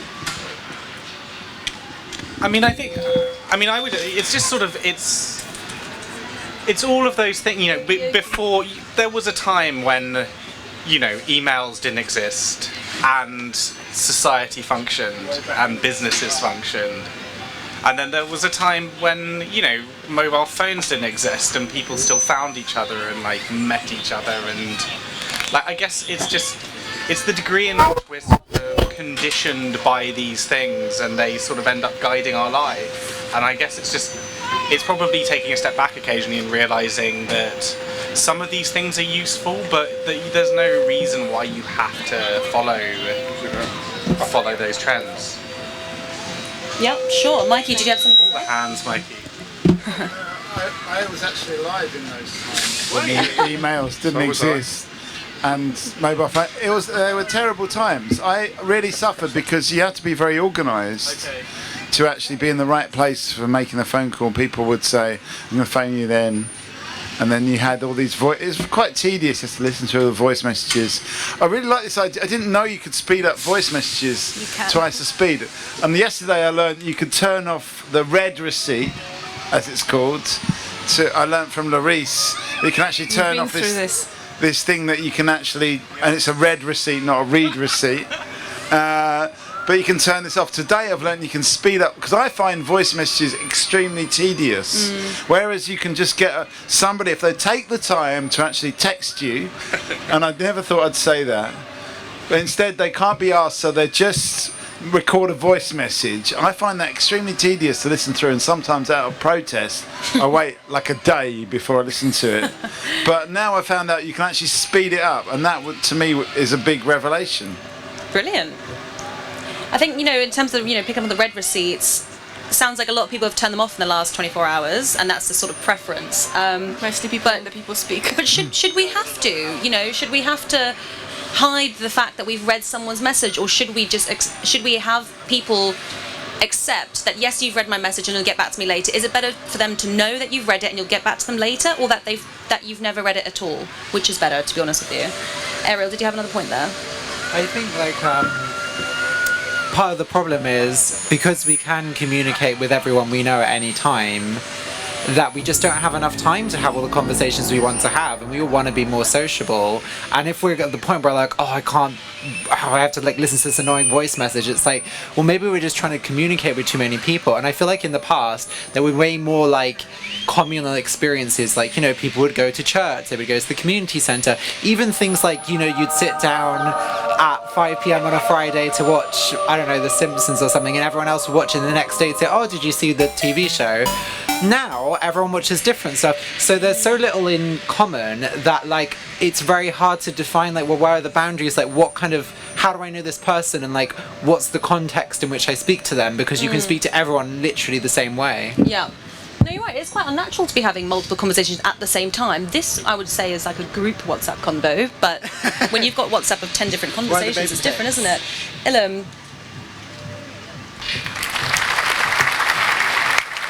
Going to say, are there any forms of technology that people have kind of given into, they were a bit reluctant to kind of get or take part in? Because I know voice messages, I used to really hate them, and I'll tell people to not send me them, but now I just kind of embrace it. I listen to that 2-minute voice message and I don't complain. But yeah, you can also switch notifications off WhatsApp as well. I found that has been very beneficial for my mind. So yeah, if anyone didn't know that. Yeah. Gary, did you have something to say there? Well, as myself and Mark, amongst the other things we do in life, we run a cricket team, and it'd be quite. I don't really use the kind of rate thing efficiently. Sometimes I notice, somebody's put a tick on it or something like that, or what does 2 ticks mean? I've not really got to the bottom of that, but actually it would be really useful if I knew read out these group WhatsApps, so you know who you should be chasing up for not having read it, and those who you should be chasing up for having read it and not got back to you. Yeah. But in terms of, I think, going back to the voice messages, I think the thing about what we're losing is personal contact with people, and you're getting that a little bit with voice messages, aren't you? You're hearing somebody's voice, and it depends the context of it. One of the things I was doing, I worked for the arts and events team, but I was redeployed walking the parks, doing a park ranger during this, and everybody had to put this stuff on the WhatsApp group, and this guy would put voice messages because he couldn't be arsed typing, and everybody else goes, oh, for fuck's sake, they can't be bothered. It takes longer to listen to it, doesn't it? Yeah, listen to it. Ariel, did you have something to say? Maybe this is just completely out of left field, but I feel like there are people who maybe... No, this is such a random point, I'm sorry. Basically, there are some people... there are a lot of people, I think, especially now, with the way that education technology is, where they're literate, but they're not, at maybe a super high level of literacy where they can, write and read really, really fast. And so for some people, having a voice message, or even just, for, reasons of accessibility, disability, having that option to do a voice message can be so amazing for so many people, and can more accessible. make it possible to have a lot of conversations. Yeah, that's true. Mikey, do you have a point to follow up there?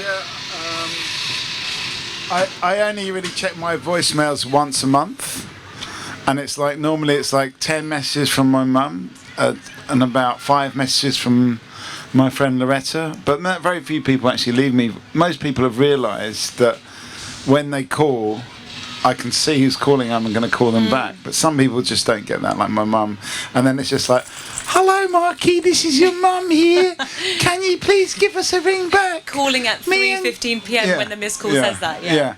And can you just give us a call back? And it's like that, just like repeated again and again. Maybe this is saying bad stuff about me that I do actually call my mum back, but she's just not got the point that I can see that she's rang and I will call her back.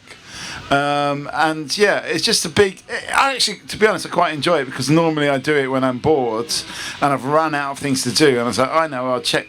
It's that time of the month. I'll check my voicemail, and it's just like 10 messages from my mum and 5 messages from Loretta. That's a monthly voicemail. Input.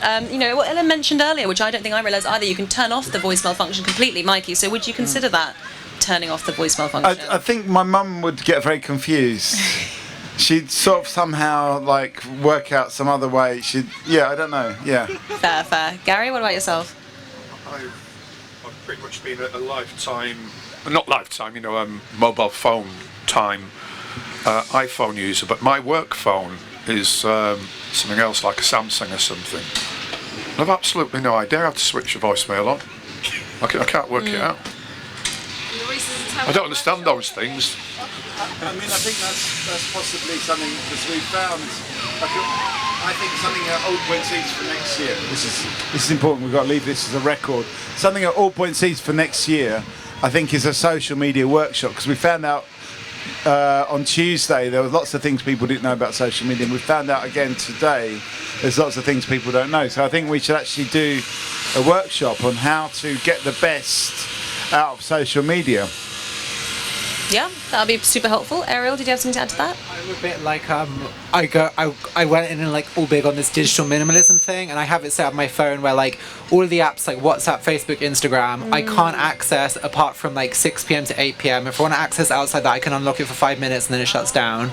I have it set up so my phone is in black and white, so it's less like enticing, because you turn it on, it's like all these bright colours, but if it's in black and white, you're like, oh, whatever. Like there are and like I don't get any notifications. Like I literally shut down everything because I'm just like, I was just sick and tired of getting addicted to it. Yeah. And I think the problem with the messaging now is you're thinking, oh, why hasn't this person read it? But like there are different levels of like comfort with technology and like what people even know is possible. I think. Yeah. Some people could be using it wrongly but innocently, and then you think otherwise. But no, that's really great settings, and that's all possible for us to try and manage our own social media and use of the phone and apps. But I mean, would you guys want to be that disciplined and strict with yourself, and so limiting that to the point that maybe the restrictions you put on yourself actually frustrate you when you're like, oh, I've only got 5 minutes on a timer? Mark, did you have something to say there? Yeah, is it working? Can you hear me? I think so, yeah. Yeah, I think switching notifications off is good. Yeah. I'd recommend doing that, because then you can look at it on your own terms. You're not prompted to look at it. Okay. So you can set yourself a bit of time. It's more like pull than push. Yeah. Yeah, and it feels like a bit of work if you get WhatsApp stacking up and you're like, oh god, I've got some fan mail here. Let me check my fan mail. And then there's like 20 conversations to reply to. Gets stressful. Yeah. But notifications off. Got it. For me. And that's fan mail, not like your family mail. You actually got fan mail. Both. Oh, are you some VIP that we just don't know yet? Well, Elon, do you have something to add? Just following on from Ariel's point, I think it's about taking control of your life and your day, because I remember before, when I first got the iPhone, I would got into the habit of checking the news, because you can just swipe across and see the news. And then I realized, why do I want to start my day reading about something horrific? That horrific, there's always horrific things happening, but I don't need to start my day seeing that. I can choose how, I think over the past year I've really thought about the information I'm taking in and what it might be happening on a subconscious level, and I can take control of what information I'm receiving and when. Somebody can send me a message that someone's passed away, but I can switch off my notifications on WhatsApp and choose when I'm ready to open it up and read that, hey, that someone's passed away. And I don't know, I just think it's important to take control of your life. You're right. Yep. Moving on to Kane. Don't you think it's ironic that there's now like a proliferation of apps which are about stopping you using your phone quite so much? And I also think, also part of the issue with all of this stuff is that there's no real threat involved in those. Like, I've done that thing of downloading the kind of Pomodoro app so as to kind of time yourself so that you're focused. But what you really want is something where if you don't keep focused for an hour, something terrible happens. Someone cuts down a tree. Is that app an external app? Sorry, or is that on the iPhone? This is built in on my Android. It's called Digital Wellbeing. But I think the problem is, I agree that sometimes it's too easy to turn it off. But the problem is you're often fighting against the app developers. Something I discovered recently, Instagram. Let's say you post a picture and 50 people like it in an hour. Instagram will batch that and say, 10 people liked your photo. And then 30 minutes later, when they think you're about to leave the app, they'll say, 20 people like your photo. And they'll literally drip it to you to keep you on the app as long as possible. So it's we're not just fighting against, you shouldn't even be saying I'm getting so distracted. It's the odds are stacked against you, and it's like a battle, I feel. Interesting. Or is that not true? Mark, do you want to add to that? Just to say that would be okay for me because I think my most liked picture's 4 likes. So yeah, that's fine. You're obviously a lot more popular than me. What about all your fan mail, Mark? Yeah. That's true. Does your dog have an Instagram account? No, I'm sure it doesn't. That would be very popular, I'm sure. That's a faux pas. You can't, for me anyway. Yeah. Yep, so we've got, all these restrictive apps to, limit our consumption of social media. Instagram has actually got this bot algorithm actually working against us to keep us hooked. Does anyone else have anything to add about this? Yeah. You know what? There's so many positive things about all of these. WhatsApp is really great for organising events and organising things and getting a response quickly. Instagram, TikTok is great for self-expression and creativity. And Instagram, sometimes I enjoy looking at people's pictures and seeing what people are doing. And you know what? And I have to say, Instagram, they send me a lot of good music. They send me a lot of local events because it knows me so well. So there's a lot of great things about all of these apps. Yeah, no, it can be used in a good way. Again, I think you just got to be very disciplined about it. Mikey? No, I just, on Adam's point about not wanting to read the news when she wakes up, I always read the news when I wake up, and I quite like hearing about all the disasters happening around the world. Like today, there was flooding in New York, and 10 people were killed. It's good to know. I feel like it's good to know these things. I mean, I feel like it's good to keep in touch with what's going on around the world. Does that not, set your day off on a bad tone, or does that give you some sort of great? You can look at it in a bad, but at least normally actually I wake up, I have a bath, and I read the news in the bath. But I don't feel like I feel in a way grateful that terrible things are not visited upon me today. Yeah, interesting. You can always, again, that's maybe a positive type of comparison. If you read bad things and you think, well, relatively, I'm in a good position. Does anyone have any sort of positive news outlets? I know sometimes there's some specific sources, isn't there, to have only positive news. Ilham, did you have something to say? What I was saying before about, it's about we're all different, and it's important. I think it's important to understand your emotions and know the kind of person you are. I'm just not the kind of person that is going to feel good waking up to see that some bombs been dropped in Afghanistan. I'm not the kind of person that needs to start my day seeing that. So I think it's about emotional maturity, or whatever the word is. Knowing who you are. Yeah, that's what I think. Kane? I think we need to sort of pick Mikey up on that, because I think it is a slightly problematic sort of perspective on the news to sort of open it and be like, well, there was a tsunami and thousands died. That's good, because I'm still alive. No, he's saying he's gonna. That's not what I'm saying. I'm saying I'm grateful to be in a safe and secure and easy, and I'm so, I think sometimes we take it for granted. We live in this Hackney, where I live, just to the north of Victoria Park, is a wonderful, beautiful place full of lovely people. I don't know about Tower Hamlets, because I've never lived there, but Hackney is amazing to live in, and it's amazing to be in this one, and we don't appreciate that. And when we see all the struggles going on around the world, actually you can view that in a positive way, that you're in such a safe and secure place. Yeah, we've got a lot of things to be grateful for. And the next time we moan about having to walk to Lidl for 15 minutes, actually, life's not that great on the other side of the world. Margot. Question to Ellen, is it that you are there just different times in a day where you are more accommodating or more kind of or less brought down by negative news feed, or is it that you just want to stay out of being involved, emotionally involved in like all the shit that's happening in the world? Because I watch or read Polish news, which is where I'm from, but obviously I don't live there. And I usually scroll through that when I wake up, and it's like, fucking country, yeah, definitely made the right decision to move out. What a bunch of losers. What is this now? And I kind of get like a kick from that. I get a kind of you're doing well kind of kick. If you're on the better side of the table in that scenario. But equally, like a lot of my friends and my family still lives there. Yeah. And then I just think, next time I go home, I'm probably gonna have to explain the entire LGBTQ thing to my family and be the spokesperson for that subject. Right. But anyway. You can spread that social liberalism to other parts of Europe. You know what? I think when it comes to negative, there's just certain times of the day I like to take things in, so I'm not going to watch anything negative before I go to bed. Yeah, so it's not that I don't like to avoid what's happening in the world. I like to be informed, but I like to be quite specific about when I choose to take in certain information. And yeah, that's it really. So, and sometimes, that's it. That's maybe the morning then. Morning.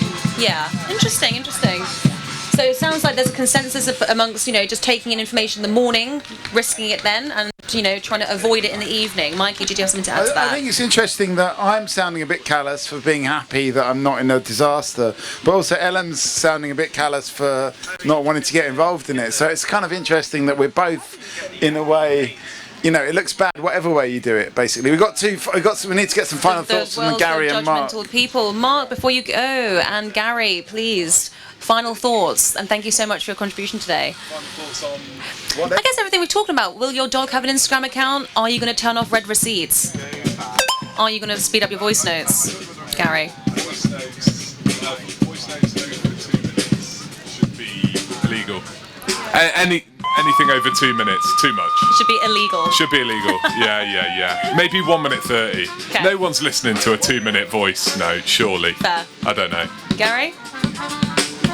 Those 5-minute ones that I keep sending people, I should stop doing that then. Those 5-minute ones I keep sending. I'd really like to do. Is it Ariel? Is his name Ariel? That's fine. Ariel, I'm not talking to you as such as you say. I just really like to do what Ariel did, which is like really. I want to stop doing. Put all those restrictions in. I want to put all those restrictions in and read a book again. I can't read a book anymore. Just do my phone all the time. I'm addicted to looking at my phone. Books over phones. Thank you, Gary. Ariel, final thought. So sad to see you leave. 10 statements, so I have no idea where the conversation has gone. But I will say, I'm actually right now switching phone providers.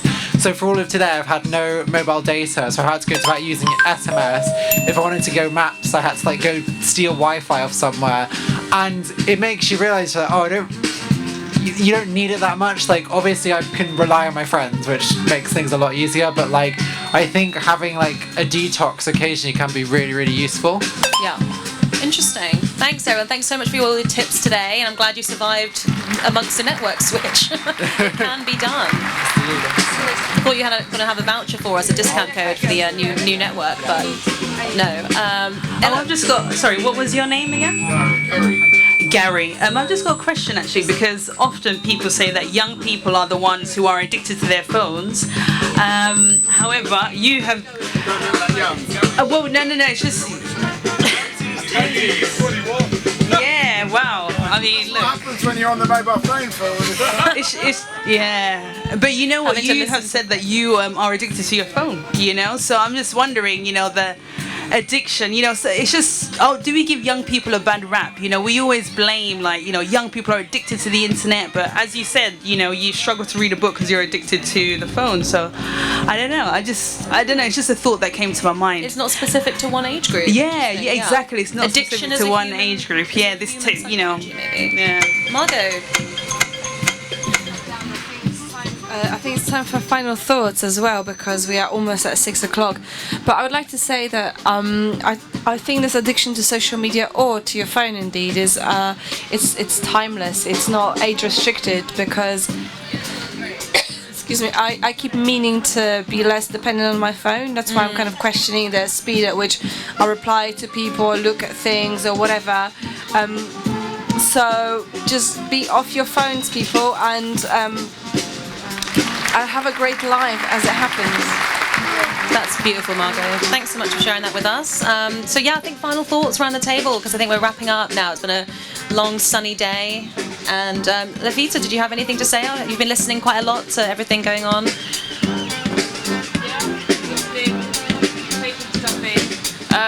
What's my final thought? Let's have more human connection. That's my final thought. Yes to more human connection. Just don't burp too close to someone else's face. Kane, any final thoughts?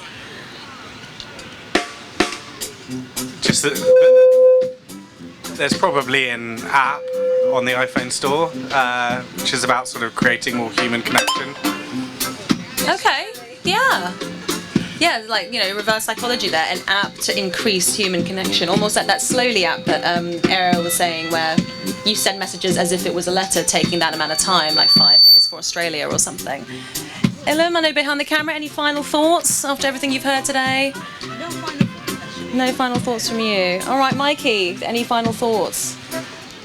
Are you still going to feel grateful after seeing terrible news on the other side of the world? Definitely. You know, I just think it's nice to be out here in the park, and you know, I do agree with this human connection thing, and I think it actually, you know, we create our own barriers. The barriers are not really there to actually just connect with humans. You know, we can talk to people, we can reach out to people, we can understand people, and butterflies as well. So it's just there. It's just up to us, I think, to do that, and to actually, you know, maybe sometimes, just put the phone down and just look at who's around you. Definitely. Well, thanks so much, Mikey. And yeah, on that note, I better start getting home and seeing if my butterfly is still alive.